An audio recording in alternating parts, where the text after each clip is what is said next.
ఓం సాయిరామ్. శ్రీరామనవమికి షిరిడీలో ఆ రోజుల్లో ఎలా ప్రారంభమయ్యేవో తెలుసుకుందాం.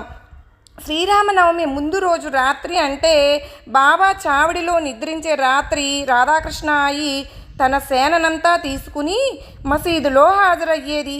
మొదట మసీదులోనున్న సామానంతటిని తీసి కింద పెట్టేది. దునిలోని అగ్నిని తీసి పక్కన భద్రపరిచేది. ఆ తరువాత మసీదు శుభ్రం చేసే కార్యక్రమం మొదలయ్యేది.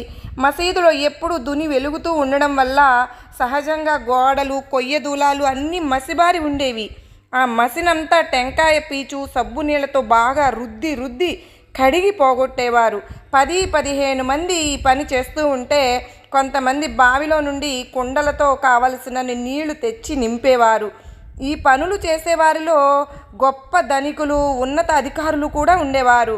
వారు సాయి మహారాజ్ సేవ లభించడం ఎంతో భాగ్యంగా తలచేవారు. పనివాళ్ళు చేసే పని మనం చేస్తున్నామేమో అన్న భావం వాళ్ళ మనసులో మెదిలేది కూడా కాదండి. ఆ విధంగా మసీదు శుభ్రం చేసి పెద్ద ముగ్గులు వేసి వాటికి రంగులద్దేవారు. మసీదులో ఉన్న సామాన్లను ఎక్కడివక్కడ సర్దేసి దునిని యథాప్రకారం ఉంచి ప్రజ్వరిల్లో చేసేవారు. ఇదంతా అయ్యేసరికండి ఉదయం 4 గంటలు అయ్యేది. మరుసటి రోజు ఉదయాన్నే మసీదును చూస్తే రాత్రి ఎవరైనా వచ్చి యక్షిణి వచ్చి మంత్రదండంతో అంతా మార్చేసిందా అన్నట్లుగా ఉండేది. ఈ పనులన్నీ రాత్రి బాబా మసీదులో లేనప్పుడు జరిగేవి. కానీ 1 సంవత్సరం మాత్రం దీనికి అంతరాయం కలిగింది. శ్రీరామనవమి ముందు రోజు రాత్రి సాయి మహారాజ్ మసీదులో నిద్రించే రాత్రి ముందు రాత్రి అనివార్య కారణాల వల్ల మసీదు శుభ్రం చేయుటకు వీలు పడలేదు. ఉరుసు సందర్భంగా మసీదును ప్రతి సంవత్సరం లాగానే శుభ్రం చేయాలని భక్తులందరూ తీవ్రమైన ఆకాంక్ష. రాత్రి వీలు పడలేదు కనుక పగలు చేయడానికి అనుమతినివ్వమని భక్తులంతా బాబావారిని వేడుకున్నారు. సాయి మహారాజ్ అవును కాదు అంటూ చివరకు శుభ్రం చేయడానికి అనుమతించి తాను క్రింద మండపంలో కూర్చున్నారు.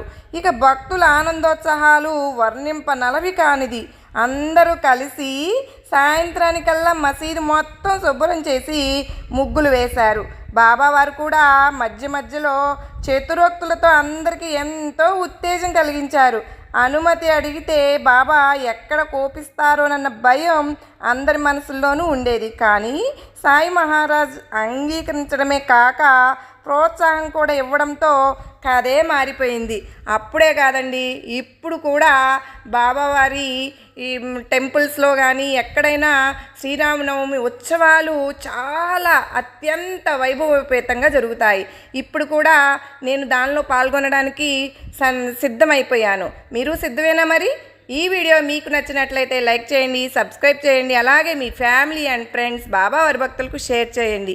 సాయిబాబా అని కామెంట్ చేయడం మాత్రం మర్చిపోవద్దు ఫ్రెండ్స్. సర్వే జనా సుఖినో భవంతు.